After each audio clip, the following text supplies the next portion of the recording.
Well, hello, and welcome again to the 2012fad.com. I will be your host for this evening, and my name is Charlie Bluehawk. Last night we talked about the Mayan 2012 reboot and what that might actually be. You know, what it might just simply be is a corporate policy decision. Hey, the guy says in Mayan, I was only commissioned to do the calendar for 2012. Anything after 2012, the next cycle of time, that's somebody else's department. That's somebody else's problem, and it's not coming out of my budget. Could just be something really simple like that. It could be maybe a restart of the program. If you and I are living inside of a three-dimensional holographic picture, a snapshot of the real universe, if you and I are actually being preserved against the future, our race destroyed, war, pestilence, something. And our scientists thought of a way of preserving the essence of who we are inside of a holographic image, a holographic picture, if you will. They took a snapshot of the universe, reduced you and I to particles of light, our soul, our consciousness, whatever you want to call it, and stuck us in a box, and then sent us on a long journey to some new world. And this three-dimensional holographic box that we're in is simply to keep us alive, as it were, until we reach our new home. It would be like living in the same rerun of your favorite TV show, year after year, decade after decade. It becomes so familiar you can actually talk along all the lines with your favorite characters. But since you and I are conscious and aware, we want to change, we want to grow, we want to evolve, but we can't because we're trapped inside of a picture. And I actually tried an experiment with this the other day. Excuse me. I actually, we're expected to do things to get through the day. You have to eat something, you have to have some water, you got to have some sleep. You got to turn left to go to the store. You have to turn right to go to the post office. You're expected to fill in some paperwork to get something done. I deliberately didn't do what I should do. And things progressed without me. I thought that was kind of interesting. So if we are in a 3D holographic box, the program runs whether we do what we are supposed to do or not, because it's a rerun. You and I are forever trapped in the same rerun. We might have been in this rerun for 100 years, a million years. And if it's only a 30-minute show, we've said the same lines tens of millions of times. And then when the show's over, program runs out, our memories are erased, the program, the rerun of your favorite TV show starts again. And we say the same lines in the same way and get the same laughs. But after a while, since you and I are living in conscious beings, I hope, we begin to remember having said all of this before, done all of this before. Deja vu. I knew you were going to say that. Why? Because we've done all this before, over and over and over again. And I don't know about you, but I'm a little tired of it. So that's one possibility of the Mayan 2012 reboot. The other possibility is you and I are 19 years old.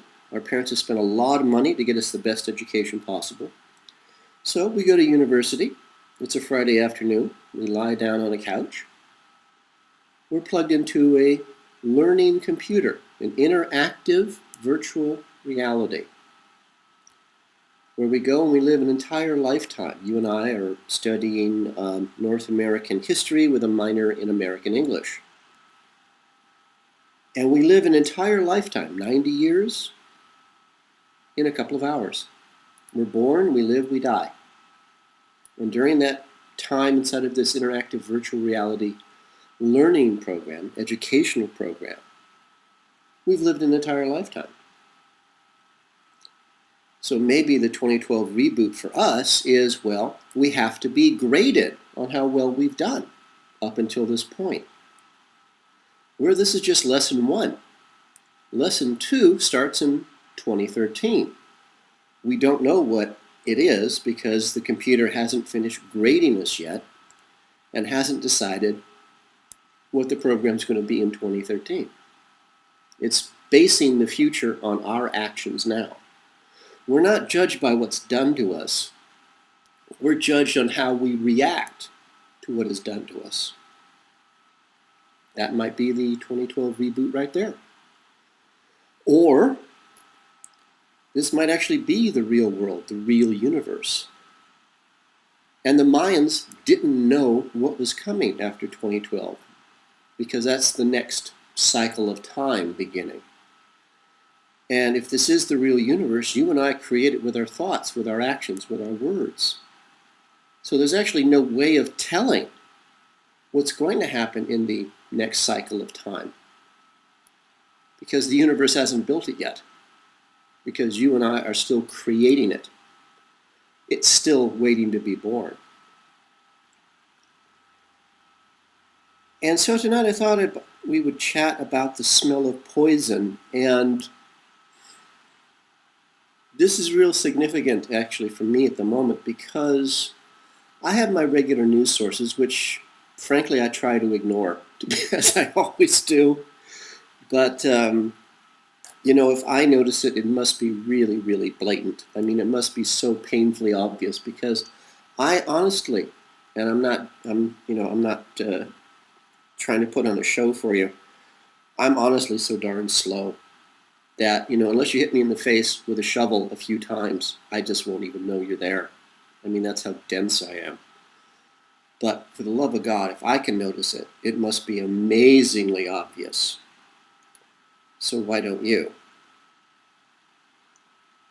But I'm listening to my regular news sources, none of which, of course, are mainstream.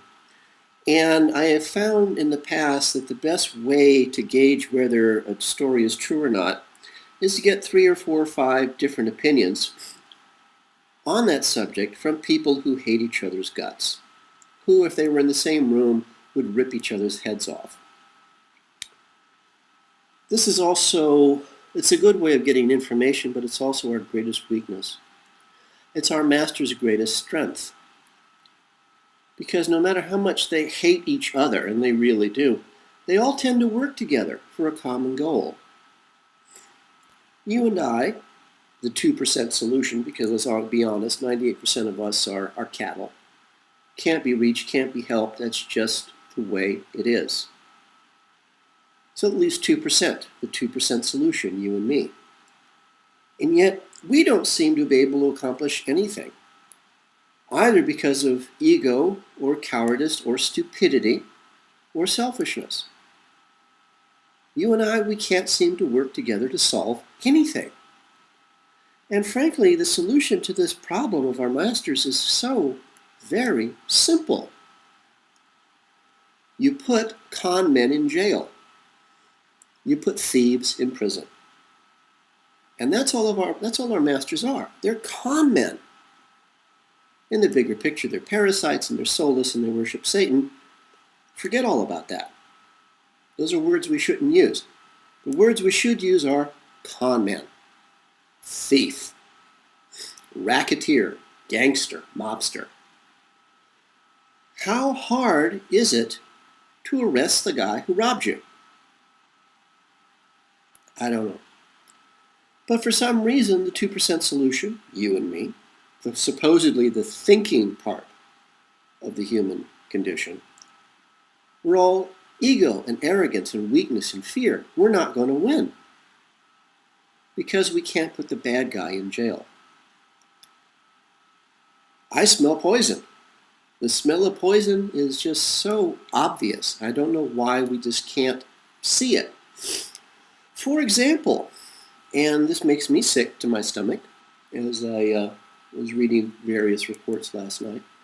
Obama, the finger puppet, the moron from the mailroom. Obama, from my point of view, in the corporation known as Hate Inc., he's the moron who works in the mailroom, not because the mailroom's a bad place to work, but because he's stupid. He has no other purpose in life. Now, Obama is either a mind control slave or a lobotomized idiot. There's really no other way of looking at this guy. I was reviewing some reports last night, and it says that Obama has created this super Congress.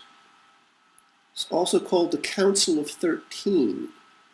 The theory of this, in a world of morons and idiots, is that their job, this Council of 13, the 13 ruling families of the Western world, I don't know where they got that idea. These 13 liars, this super Congress, this Council of 13, is supposed to figure out how to pay off the debt that you and I have to the Federal Reserve Bank. Now, the Federal Reserve Bank is a privately owned offshore corporation. It's not a part of the U.S. government. Do you know what the Federal Reserve Bank does? It has a printing press. It prints dollar bills. It's loaning us our own money. We owe this Kinko's, this printing house, $14 trillion for loaning us our own money. Somebody needs to explain to me why these guys are not in jail, why they are not arrested, or at the very least, laughed out of the room. As we've talked about before, our masters are not creative people. They're junior management in a very big corporation, and they're the lowest of the low. And then they have Obama working in the mailroom for them. Our masters are not creative. They simply keep doing the same thing over and over and over again. Now, the Super Congress thing, well, they did this in Russia around 1919, the Russian Revolution, where they overthrew the Tsar and his family and brought in a government of their own, supposedly a democracy at first. Well, they had this guy named Lenin who fronted this organization. You know who started and funded the Russian Revolution in 1919? Wall Street bankers. Why?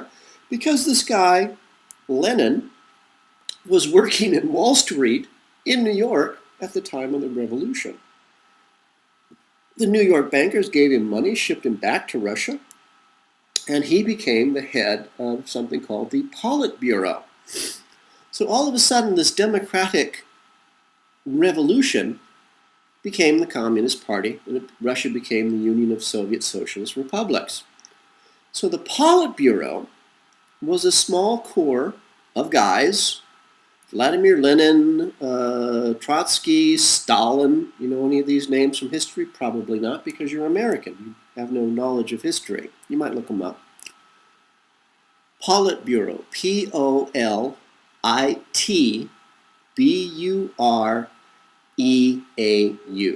and Lenin is Lenin. Look that up. You don't need me for this. So this democratic revolution against the aristocracy of Russia became communism. Communism fostered the Politburo, which is where a small group of men, all controlled by Wall Street bankers, seized control of Russia. Super Congress, the Council of 13, the Politburo in Russia, same thing. Now, not long after that, the Wall Street bankers funded a little fellow by the name of Hitler, a nice little Austrian boy. He became the leader of the German people. He was actually elected. He actually liked the German people. He actually did things for them. He gave them the Volkswagen. He created highways. He gave them health care. Hitler's an interesting fella. Here's a guy, a Rothschild. You might look up Rothschild for the fun of it. When Hitler came to power, and Hitler came to power because the German Congress building, the Reichstag, was blown up, set on fire. That rushed him into power, sort of like 9/11. The first thing that Hitler did when he was elected to be chancellor, he created the Office of Homeland Security. Are you getting any of this? Hitler, in 1933, also created the Enabling Law, which he did in March 1933. So Germany, at the time, was democratic, but Hitler created the Enabling Law, which gave him the power to rule and govern on his own. We had 9/11. We had the Patriot Act. Does any of this sound familiar to you? Because it has the smell of poison to me. Our masters are not creative. They're morons. They're junior management. They're trying to impress senior management. How do you impress senior management? By doing exactly what senior management does. With the idea, I guess, senior management is either going to be impressed by you or disgusted because you can't think of anything yourself. Because none of these things last. Now, Obama has also gone to the next step in January 11th, 2010, I'm told. He actually created something called the Council of Governors, which nobody talked about, nobody knew about. Basically, it gives Obama, the Pentagon, and Homeland Security, and hand-picked governors of specific states simply to tell them what to do. It takes away a state's sovereign rights, and it's a direct violation of posse comitatus, which is basically the law that we've had since Roman times that says no general may enter the gates of Rome at the head of his own army, which means you don't use the army as police. You don't put an army into a city unless you intend to invade and take control. Martial law. Well, I was reading these things last night, and have you ever, I've done this a couple of times, have you ever reached for your cup of coffee and about to take a big swallow, and you realize it's not your cup of coffee? And you look down and you realize it's a cup of coffee that's stale, that's cold, and been sitting around for days? And then, even worse, you discover someone put their cigarette out in it, and you're about to take a big swallow. Makes you kind of sick to your stomach. You can't swallow it. You can't stomach it. I know I can't. I can't swallow it. I couldn't stomach it. And even though after the last 40 years, I can't stomach it. The smell of poison of this is amazing to me because even though for the last 40 years I've been talking about this, I still can't believe it. I remember December 2000. I knew that was the last chance we had to take back our country peacefully, without bloodshed. Nobody listened. Nobody cared. Nobody was concerned. Nobody could believe it. Oh, that's just ridiculous. The rolling of the eyeballs, the sighings. Oh, Charlie, come on now. So I went and talked to one of the few people I knew who I knew what I knew. And he just sort of shook his head at me and sort of smiled with a sad look on his face. He says, Charlie, you don't need me for this. You know the truth just as well as I do. You can see it just as clearly as I do. Give up. It's too late. And he left. It's the smell of poison. It all smells bad. I guess what this really gets down to is, how is this possible? How is it possible that a small group of con men can actually convince us to do these amazingly stupid things? Steal our money, steal our jobs, steal our homes, steal everything we own in the world, and dump us out in the streets to die. Not to mention the fact that they kidnap our children, rape them, skin them while they're still alive, eat their flesh, and then kill them. And I can feel your mind shutting down even as I say that last statement. Maybe that's why. Because we are conditioned to certain words, certain concepts. Our minds shut down. Say New World Order, your mind shuts down. Say conspiracy theory, your attention shuts down. Maybe that's why they're so desperate to physically poison our bodies. Because when you poison the human body, you're poisoning the mind. You're on drugs. You really are. So my question is, what would you do if you could actually smell the poison? What if you could smell the poison in the foods you bought from the grocery store and you're about to feed your family? What if you could smell the poisons in the food you just bought at McDonald's? Would you let your children eat it? What if you could smell the poison on the breath or the sweat of your lover, your husband, your wife, your girlfriend, your boyfriend, your children, your mother, your father? And you could smell the poison coming out of their bodies because of the food you just fed them.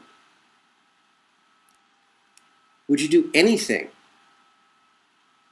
Would you do anything to make certain that they never ate poison again? Would you? I don't know. I mean, do you care? It's really your choice. It's really your decision. See, I lost my sense of smell when I was young. I was working in a fiberglass factory in a place called Huntington Beach, California, which is south of Los Angeles, along the coast.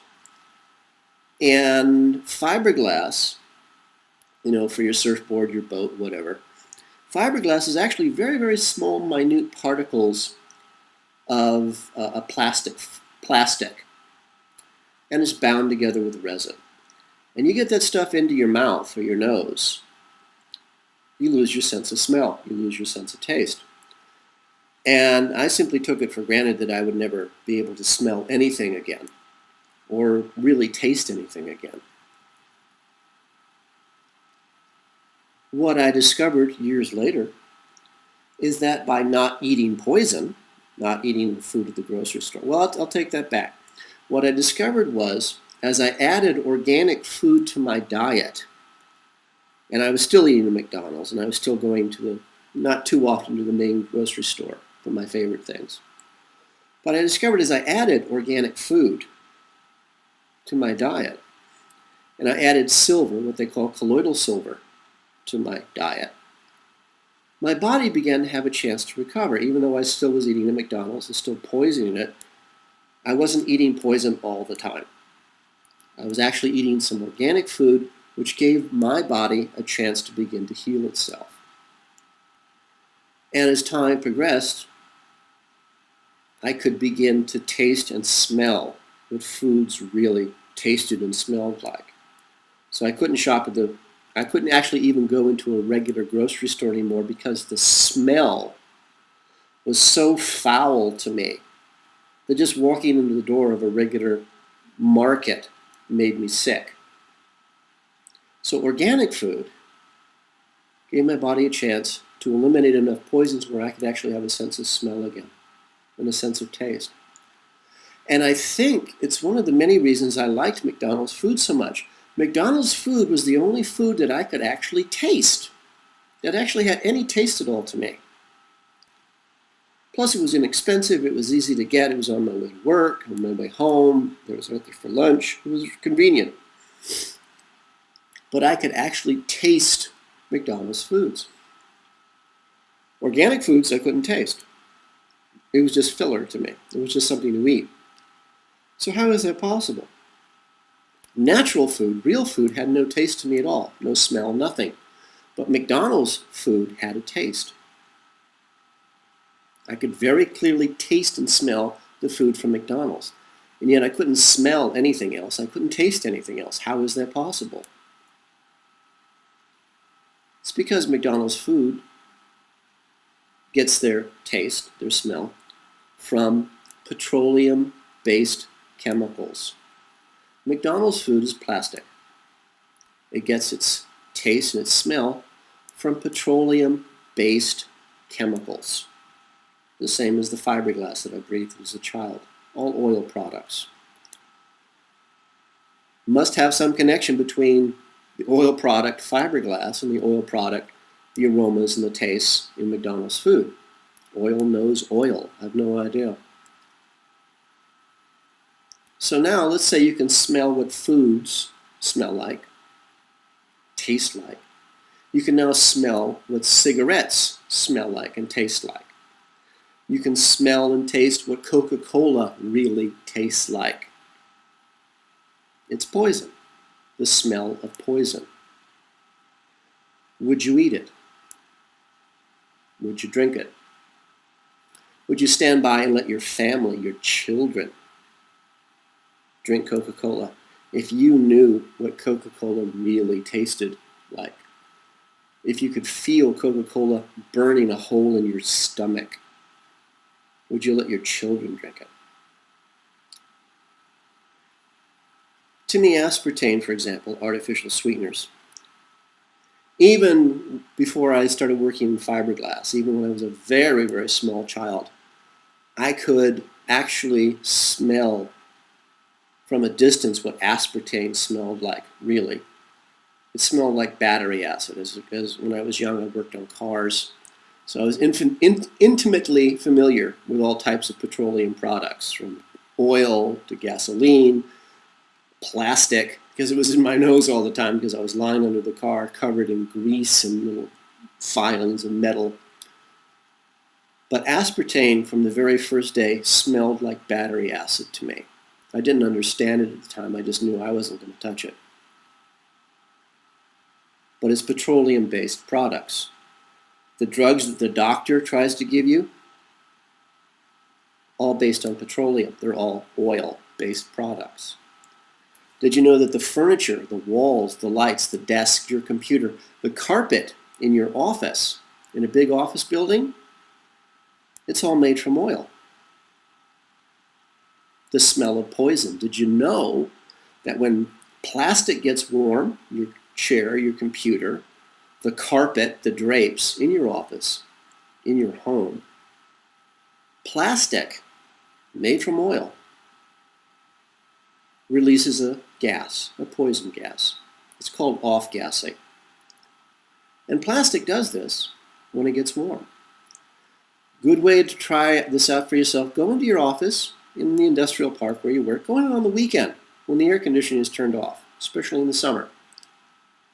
After a very short period of time, you won't be able to breathe because you can't open the windows and there's no air circulation. It's because of the gas. You can't smell this gas. It's colorless, odorless, tasteless. Why? Because you're poisoned yourself. You can't smell the poison because your body's poisoned, but you won't be able to breathe. That same off-gassing effect happens during the week when you're in the office during a regular day. So you're being poisoned. You don't know it because the smell of poison you can't smell. Cigarettes are filled with artificial formaldehyde and artificial nicotine. And to me, the smell is a cross between burning sewage and hot asphalt, hot tar off the road. I want to vomit. The smell of poison. So I wonder if our masters, junior management, their desperate need to poison our bodies, which poisons our minds. We're on drugs. They don't want us to smell the poison because the smell of poison is everywhere. So they can rob us. We don't arrest them. They can lie to us. We don't ignore them. They can cheat us. And we just don't burst out laughing and walk away from them. Because in the bottom line of this is they're just spoiled, rotten, nasty little children. And when Ben Bernanke talks, we should honestly just laugh at him, pat him on the head, give him a couple of coins to go buy himself a candy bar and go outside and play. Are we going to do what he says? No, because it's stupid. But we do. We can't smell the poison.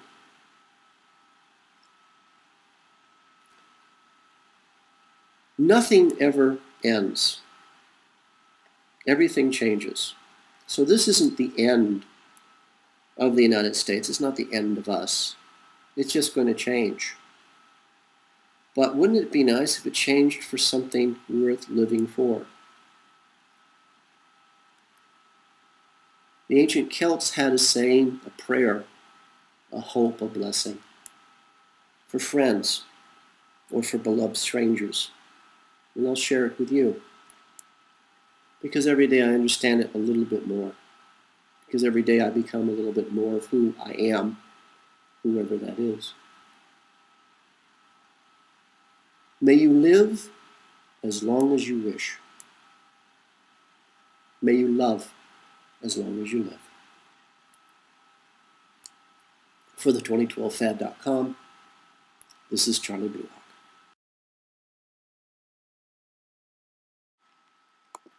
The 2012 Fad is brought to you by Coffee and Blood, Love Letters Between the Dead, a series of 5 erotica horror novels about a fallen angel fighting his way back to regain his own soul, and how the CIA war against the human race, their black magic, captures and traps him in the body of a mind-controlled slave designed to hunt down and to kill their god, their Satan.